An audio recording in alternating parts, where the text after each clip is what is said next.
Quick news update. Shocking खबर है। अक्टूबर 2025 को इजराइल की गवर्नमेंट ने ऑफिशियली अमेरिका के फॉर्मर प्रेसिडेंट डोनाल्ड ट्रंप की गाजा सीजफायर रेजोल्यूशन के पहले फेज को मंजूरी दे दी है, जिससे एक इम्पोर्टेंट प्रिजनर एक्सचेंज और लड़ाई को कुछ देर के लिए रोका जा सकेगा। ये बड़ा फैसला जो नेतन्याहू के ऑफिस ने अनाउंस किया है, गाजा में 24 आवर्स के अंदर लड़ाई रोकने का रास्ता खोलता है।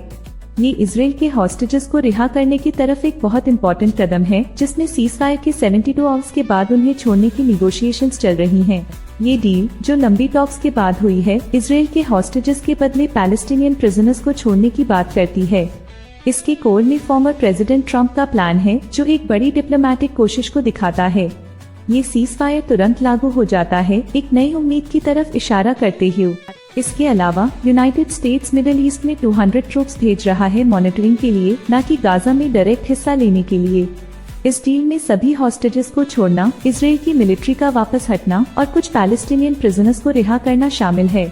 लेकिन एक बड़े हमास ऑफिशियल ने कहा है कि सभी हॉस्टेजेस को टैब तक नहीं छोड़ेंगे जब तक यूं खत्म करने की ऑफिशियल अनाउंसमेंट नहीं हो जाती। ये सिचुएशन अभी भी बहुत कॉम्प्लेक्स और बदलती रहने वाली है, और सो अब तक पूरी दुनिया से सबसे जरूरी अपडेट्स लाने के लिए कमिटेड है जैसे ही वो सामने आती हैं।